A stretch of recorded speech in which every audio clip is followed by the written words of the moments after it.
Welcome in to another episode of my Dynasty Fantasy Football YouTube. Today I'm looking at Dynasty Sleepers. Make sure to like, comment, and subscribe. Let's go. So my first player is Darius Slayton. So yes, he already delivered last week. And so far, 8 catches, 122 yards, touchdown on 11 targets last week in week 5. Malik Neighbors, we know, missed that game, so Slayton took advantage. He's only had 10 catches, 122 yards in the other 4 games. So not great, but not completely irrelevant. So why do I have Darius Slayton as a dynasty sleeper? Malik Neighbors has a concussion. It's not clear when he might return. Jalen Hyatt literally has 0 catches on the year. So he's not going to take work from Slayton. Slayton had over 700 yards in both of the last 2 years. So he's quietly been there, even if he hasn't done all that much. He averaged exactly 2.9 catches and 45.3 yards a game in both 2022 and 2023. He's very consistently mid, but he's a player that could help other teams. He has not been bad despite the Giants' struggles. Now, speaking of other teams, Slayton could be traded to other teams like the Chiefs. We know the Giants are not a contender, right? We know that. They can pretend that they are, but they're not. Slayton's in the last year of his deal. He's a cheap contract that's easy for teams to acquire. The Giants already have a wide receiver 1 in Malik Neighbors. They have a wide receiver 2 they found in Wan'Dale Robinson. Retaining Slayton's been good. In a free agent contract, Slayton's probably going to get some money, like $8-9 million a year at least. I can't see the Giants being into that. So there's no reason for them to retain him, which means that a trade makes perfect sense. Now, how do you acquire Darius Slayton in your dynasty leagues? Well, he's the kind of player we're not really trading for, right? I'm not going to trade a 3rd round pick for Slayton, and a 4th probably won't get him. So if he's somehow still on waivers in your dynasty league, I would pick him up. He's not after his big game last week. But the way to get Slayton is to make a bigger trade and put him in as a throw-in piece to complete the deal. If you just happen to be doing that, look and see if someone's rebuilding, they might not be interested in Slayton. You might be able to get an asset that'll help you this year or gain value if, let's say, he's traded to the Chiefs. Next up, now this is a much higher level player, Trey Benson. Now, Benson has not done anything all year. You wouldn't think that we'd be at the point after Benson was almost a 1st round pick in some dynasty rookie drafts that Benson would be a sleeper.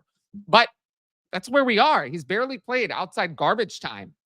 So far, he has 25 carries, 81 yards, and 2 catches for 12 yards. He's basically done nothing. James Conner has been the workhorse starter for the Cardinals. Even Emari DeMercado has been ahead of Benson at times, which is wild to me because Benson was a really good prospect coming into the NFL. And that's why I still have him as a dynasty sleeper. Again, it's crazy that Trey Benson is a dynasty sleeper at this point. He should not be a sleeper, but he is. So he's still just 22 years old, and he has a strong college profile.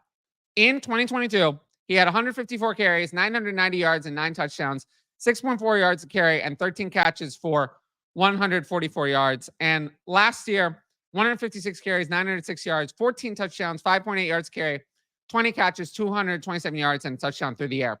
He's a 3-down back, decently efficient, and he had touchdown upside. It's just very hard to give up on a young running back with early 3rd round draft capital after just 5 bad games to open his career.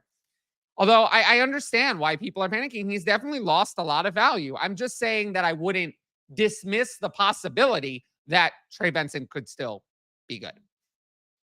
Now, unlike Slayton, I think Benson is a player you actually could buy. And I found 2 trades in the Dynasty Daddy trade database for Benson where you could acquire him. Trade number 1, buy Trey Benson at 25 3rd for Zach Moss and Chase Brown. Now, Zach Moss and Chase Brown, yes, they might help you this year. I do not think that either Zach Moss or Chase Brown will be the Bengals starting running back in 2025. I think that these are okay players, but I don't know. I just don't feel like that's good enough. I think that they're going to be looking to the draft. They're a team that could institute a workhorse back from the draft. I don't think Zach Moss or Chase Brown will prevent them from doing that. I would much rather have Trey Benson. Plus a 25 3rd is nice. And then buy Trey Benson for a 25 2nd. I need the pick to be late to do this, but I still think that you won't regret buying in on Benson. He was an early 2nd round pick in Superflex leagues this year. I still think this is a player that I still like.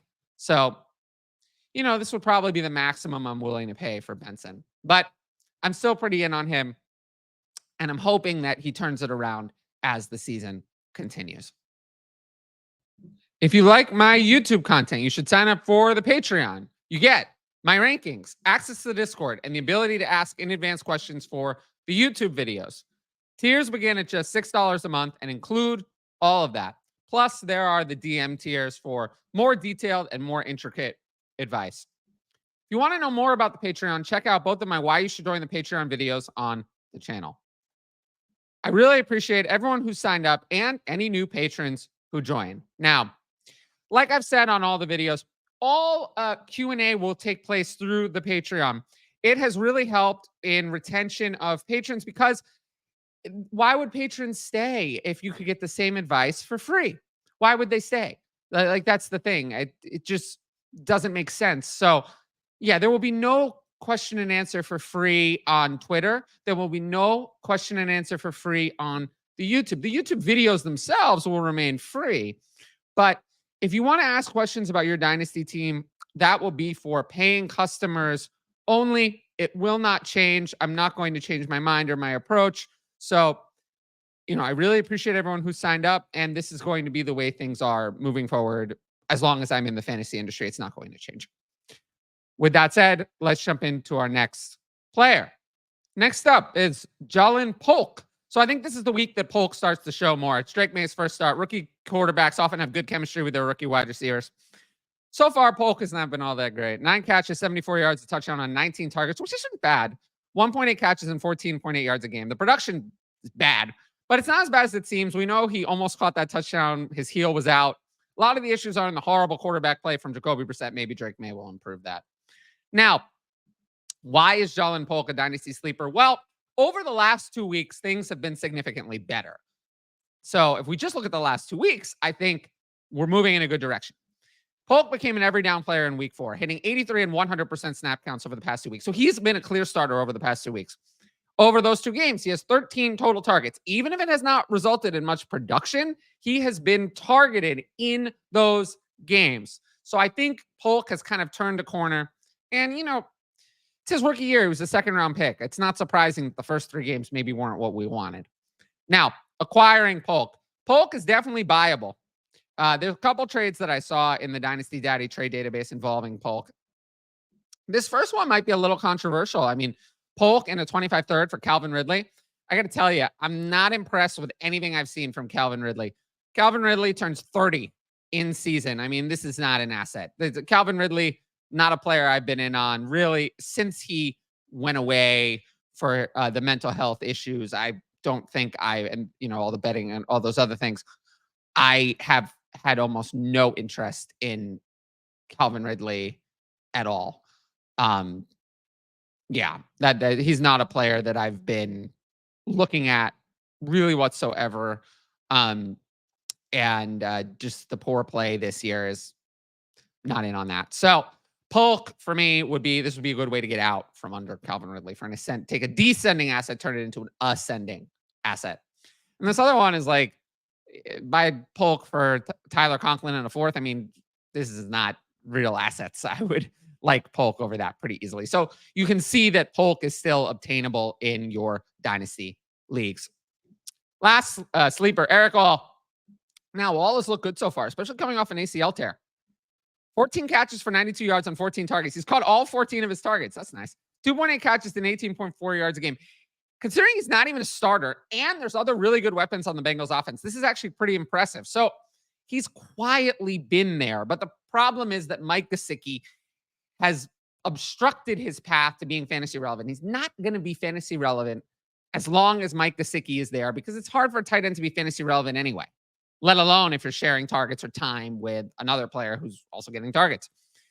But why do I have Erick All as a dynasty sleeper? He had a huge college breakout in 2023 before his torn ACL. In just 7 games, 21 catches, 299 yards, and 3 touchdowns. Now, that doesn't sound like a lot, but it's rare to see college tight ends with any production at all. This is really strong production for a college tight end. If he had not had the ACL tear, he probably would have been a round 2 pick. But because of it, he went in round 4 to the Bengals. He beat the recovery timeline. I mean, I thought during rookie draft season that Erick All would miss the first 5 or 6 weeks, and that's not at all what happened. He played week 1 and had a real role. He's been involved in every game, not just sitting on the bench. So, as for acquiring Erick All, he might still be acquirable. I have a couple of trades. Number 1, you could get All and a 25 third for Kareem Hunt. I would do that. I think All is probably worth just as much as Hunt long term, if not more. I mean, Hunt is not a dynasty asset. And then if you're in a heavy tight end premium, I'd be okay sending a third for Erick All. I did see one trade in the Dynasty Daddy database where it was a third for Erick All in a 1-point tight end premium league. So 2 points PPR for tight end. That I would absolutely do in that heavy of a premium. But there were a lot of actually trades to acquire All. So I would look into that. If you're looking for a new young tight end who could gain value, Erick All might be on my list. Now, I want to get to a couple of Patreon questions. One of them is interesting because this was from a few days ago, before Jordan Mason got hurt. Is Jordan Mason someone who will just lose all of his value when Christian McCaffrey comes back? Or do you think he could join another team as a featured back after what he's shown this year?